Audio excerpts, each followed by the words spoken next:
For those of you who struggle to decipher the vague contents of books, who can't remember names or just can't be bothered to track down all the hidden bits of history tucked away in weird places you'd never think to check, but you still want to learn about the lore of a region, this is the video for you.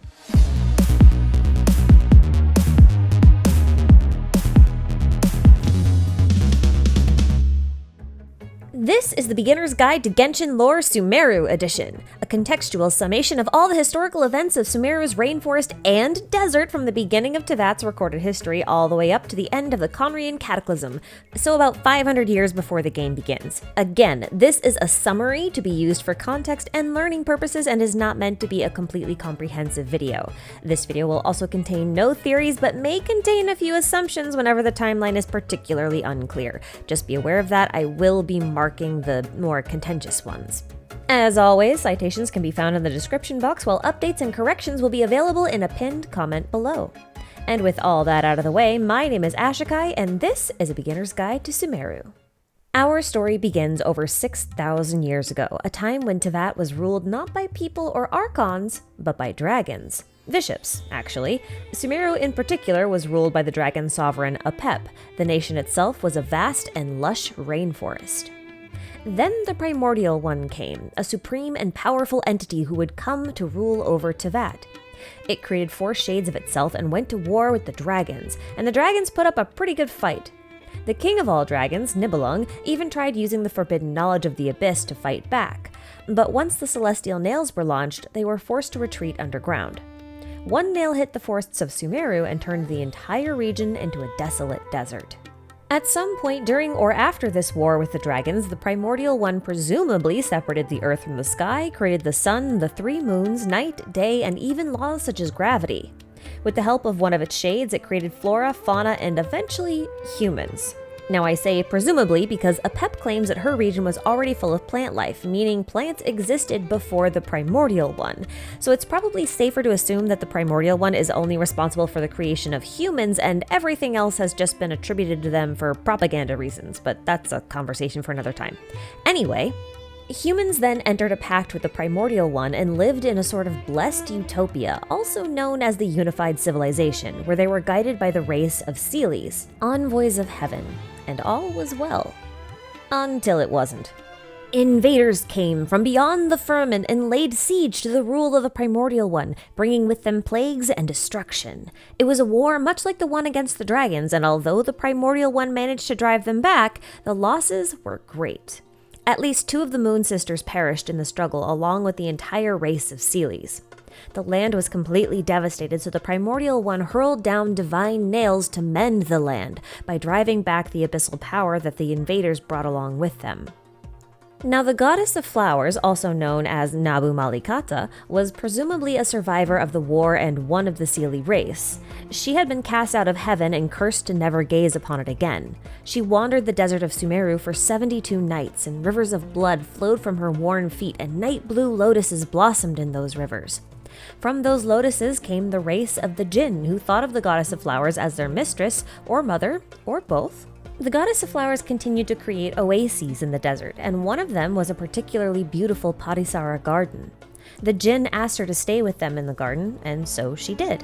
But while grieving over the loss of her homeland, she also created another oasis from her tears, and from that oasis grew the city of Tula, the sapphire city of the Tignarians, of which the goddess was said to be quite fond.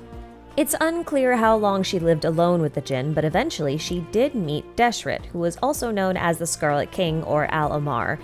I will be calling him Deshret for the remainder of this video, however. The two formed a friendship, and together they built the great city of Ai-Khanum for the Jinn. Presumably, this is where the Padisara garden was. It's unclear when or how Rukkhadevata appeared, as the only record we have that could give us any insight is the Scroll of Streaming Song, which doesn't mention Deshret at all, only the goddess of flowers. So for the purpose of this video, let's just assume that by this point, all 3 of these gods were already friends and not stress about the particulars. This friendship ends up being really important because when the Archon War began and Deshret was offered a Gnosis from Celestia, he refused the offer and instead chose to share his throne with his 2 dearest friends. This is likely why there isn't much mention of the Archon War itself as a primary source of strife in Sumeru's history. The greatest of the gods had already forged an alliance, so there was no need for any combat.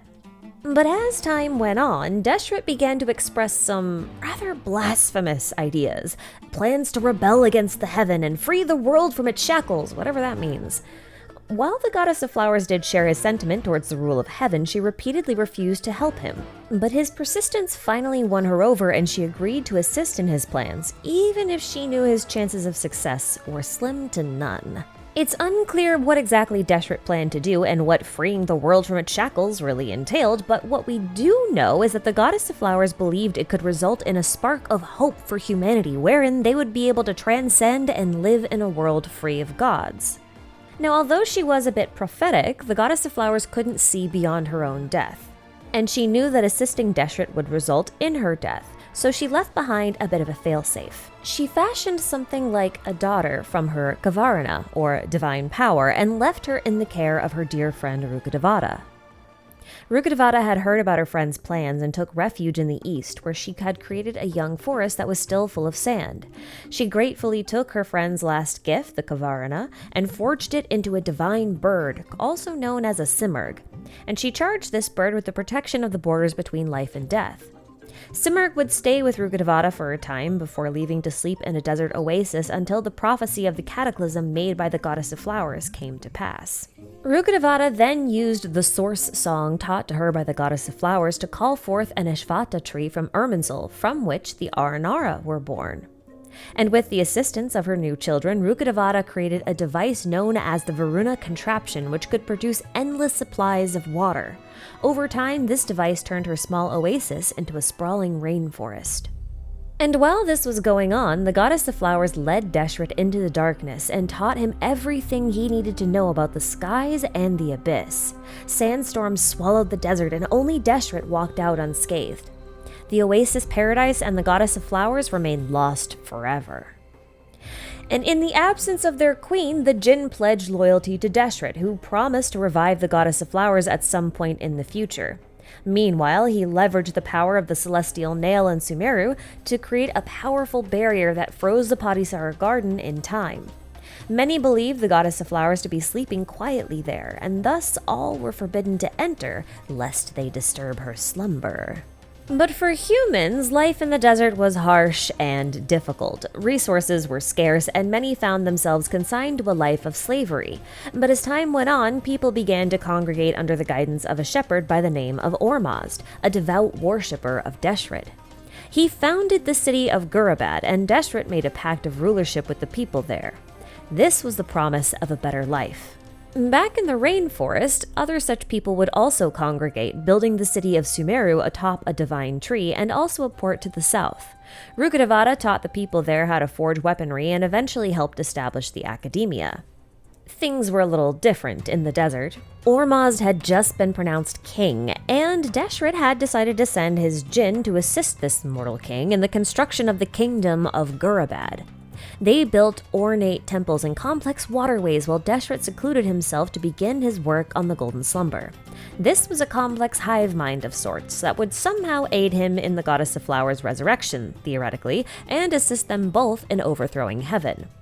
Don't ask me why or how this would work, that is a discussion for another day.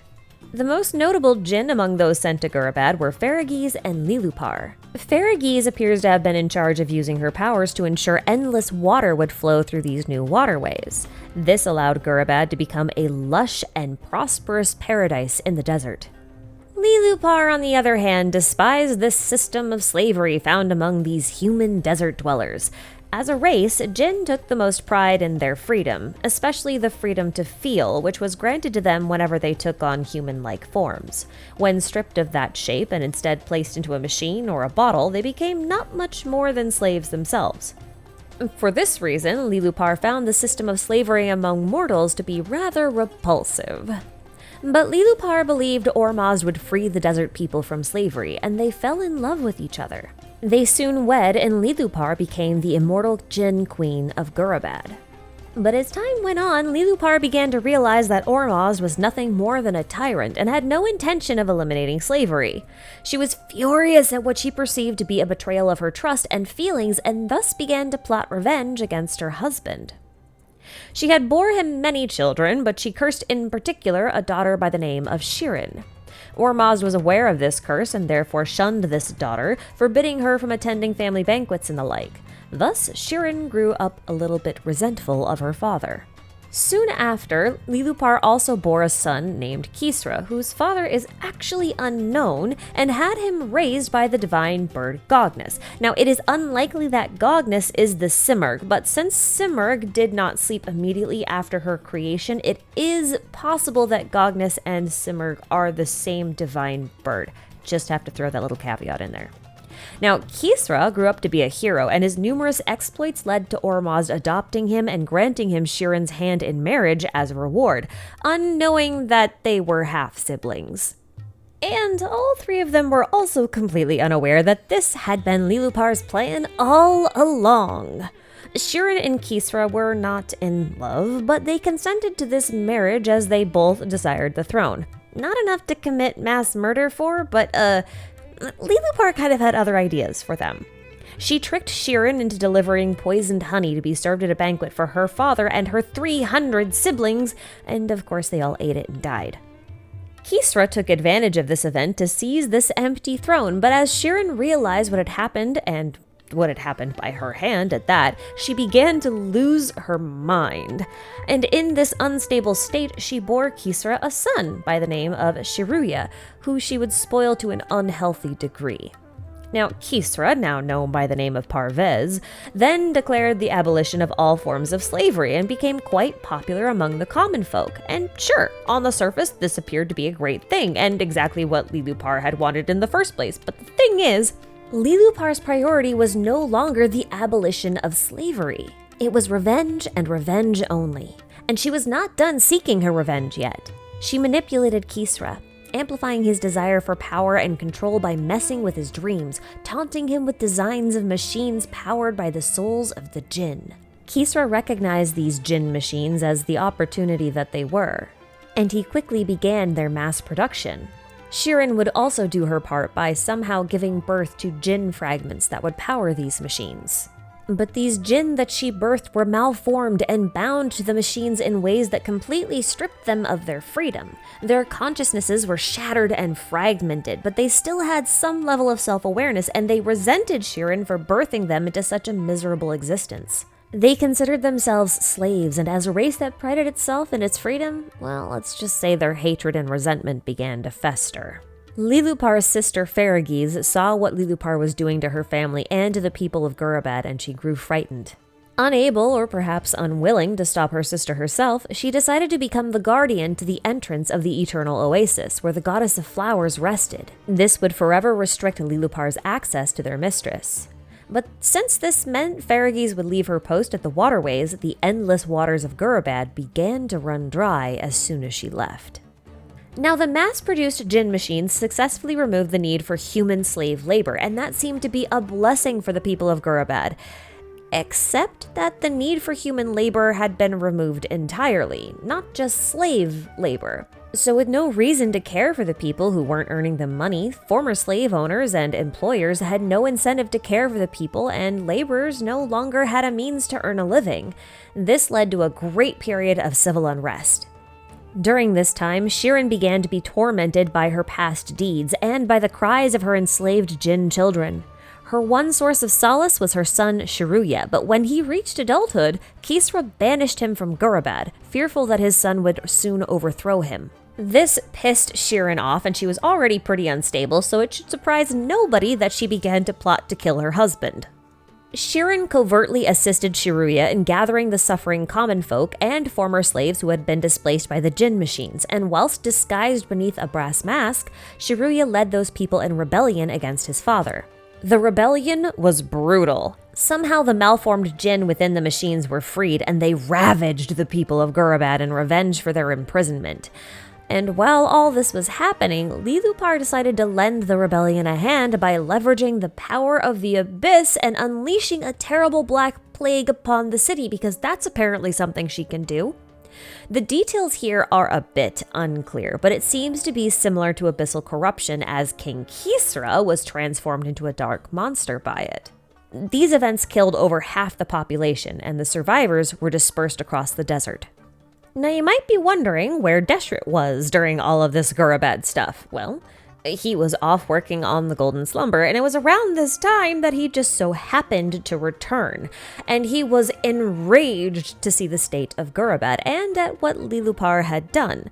So he did what any sensible god would do and tore her into 7 pieces, instructing 7 sages to hide each of her segments in different locations as punishment. Now things get a little complicated here because Apep claims that she swallowed Deshret whole, and thus became infected with forbidden knowledge as a result. And this should have been around the time of Gurabad's fall, but as you'll soon see, there are still records of Deshret beyond this point. I'm therefore going to make a rather large assumption. One of the goals of the Golden Slumber was to find a way to separate the soul from the body. Now we have a legend in-game that claims Deshret died upon the throne of the Golden Slumber while his body was eaten by worms. I'm going to assume that the worms in this case are actually Apep, since we know she ate him. But I'm also going to assume that Deshret succeeded in separating his soul from his body, meaning Apep only ate his body, but his soul still lingered. So he's effectively been split into 2, okay? So that leaves us with Apep infected with forbidden knowledge and Deshret's soul off doing who knows what in the desert. With no more gods to help them, Rukkhadevata decided to come to the aid of the desert people in order to help stop the spread of the disasters that the forbidden knowledge brought with it. She called upon the desert people, likely through a man named Ramshar, and instructed them to build 7 towers which she imbued with the power of life. These towers were enough to mitigate the disaster for a time, at least in small localized areas. Now I would also like to propose the idea that Deshret's soul retreated to his mausoleum, perhaps to his now empty sarcophagus, in order to process all of the forbidden knowledge that he had acquired in a sort of self-imposed quarantine. I mostly say this because I don't think he was wandering around aimlessly for hundreds of years. So some of these towers that Rukkhadevata had the desert people build were built near or within existing cities, as was the case with Tulay Tula, Ai-Khanum, and the wreckage of Gurabad, which people would then try to revive multiple times over the years, with limited success. The remaining towers would attract people to build new cities around them, each pronouncing their own local king, with Ramshar being crowned the king of all of the kings. These cities were safe havens from the ever-lingering threat of the withering, Elazar, and forbidden knowledge that still lingered in the desert. All in all, this era was more or less uneventful, just your usual brand of political assassinations, questionable allegiance, marriages of convenience, and you get the idea. But just when you'd think things were finally starting to reach some sort of human normalcy, the Jinn decided to up and rebel against the humans. Again, the details are kind of muddy around this whole Jinn uprising thing. We only really know that they rebelled, and the results were disastrous. You see, the Jinn were now under the control of their new leader, Garshasp, who decapitated King Ramshar, killed a bunch of other important people, and then established a new capital city, which may or may not have been built on the ruins of Gurabad, which was soon set on fire and burned for 7 days straight, so that went well. The remaining people fled to Tulay Tula, and some more political stuff went down that's kinda inconsequential, really. Rulers were killed and replaced, one of them was exiled and restored like 4 times over the course of his whole life, and eventually even Tulay Tula fell to ruin after the death of the infamous Xephos from the Xephos Moonlight series. As for the remaining cities, their fates are more or less unknown. They fell as well, of course, but we're just not exactly sure when, or why, or how. But in any case, all remaining sensible people moved to the edge of the desert and formed Aru village around what was previously a small fort at the border, trying their best to emulate the life that Deshret would have wanted for them and awaiting his inevitable revival. Because remember, he wasn't actually dead at this point, or sealed, or whatever. At least, the people didn't think so, and I don't think so either. Now, it is never stated that Deshret was successfully awoken or freed from what I dubbed his self-imposed quarantine state, but it is kind of implied. But either way, as long as he still existed in this world, the fact was that forbidden knowledge would continue to infect the people and the land, as was the case for Aru village. Now, Kasala, a priest of Deshret, claims that Deshret was awake and aware enough to make a choice of sacrifice, to be removed from Teyvat in order to spare the world of his disease. This is part of why I think he was still alive and in self-imposed quarantine. Rukkhadevata granted him this request and sealed him away, exhausting her power in the process. Her form then became that of a small child as she traded her power for his seal. And with Deshret finally sealed away, most likely for good this time, wink wink, nudge nudge, Rukkhadevata became the only god left in Sumeru. It's unclear at which point she became an Archon, but this would have been the latest point it could have occurred, because, she's the last god.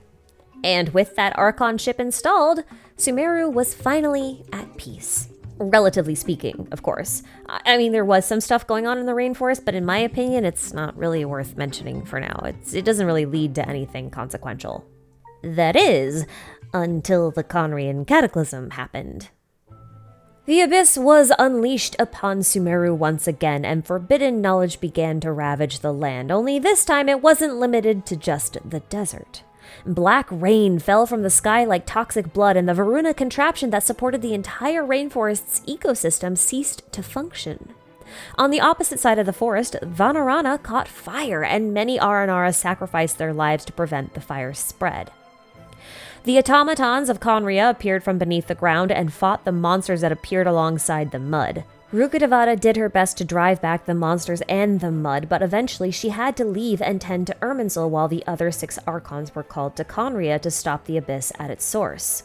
However, it seems like the Hydro Archon may have died before reaching Khaenri'ahn, as her body was destroyed and turned into the Amrita somewhere in the north of Sumeru. When the Simurgh awoke to fend off the tide of the dark beasts, it used the remains of the Hydro Archon, the Amrita, to do so. Its body then shattered into thousands of petals, and those blessed by the Amrita became the Pari, who took up arms alongside the 7th Darshan, the Order of Skeptics, or the Nagarjunites, depending on who you ask, in order to fight the monsters. Zurvan, the first of the Paris, soon stumbled upon Dainsleif, and later a one-armed sage for the Academia who also fought alongside them. Now, in her initial pursuit to find a way to drive back forbidden knowledge, Rukkhadevata had created the Akasha system, which would harvest the dreams of mortals and compile that knowledge to help her find a solution to complex problems. Now, it's unclear if she ever used it to deal with the situation in the desert, but she did successfully use it to find a way to purge the forbidden knowledge out of Irminsul during the Cataclysm. However, she soon realized that something had gone wrong. She had cleansed Irminsul successfully, but in the process, her own body had become infected, and since she was connected directly to Irminsul, it would only be a matter of time before Irminsul itself was re-infected. Unable to remove the corruption from her own body, she found the purest branch of Irminsul and created Kusanali in her image before sealing herself the best she could, waiting for the day when Kusanali would return to delete her memory from Irminsul and free it from the shackles of forbidden knowledge. However, as the Cataclysm waned and the monsters retreated, Kusanali was discovered and taken directly to the Academia by sages where they imprisoned her. The residual effects of the Cataclysm and Irminsul's remaining infection in the form of the corrupted Rukkhadevata remained unchecked, so the Withering and Elazar, once only found in the desert, spread to the rainforest. Around this same time, in the aftermath of the Cataclysm, the Traveler's Twin helped the Aranara relocate their home to the new Vanarana, and also helped them to repair the Varuna contraption, ensuring that the rainforest would not become a desert once again. They would later reconnect with Dainsleif in the Vorukasha Oasis. And the rest, as they say, is history. This marks the end of the Beginner's Guide to Sumeru, but since we're always getting new information, make sure to check the pinned comment for updates and corrections. Thank you guys so much for watching, and I'll catch you all in the next episode of the Beginner's Guide to Genshin Lore. Take care.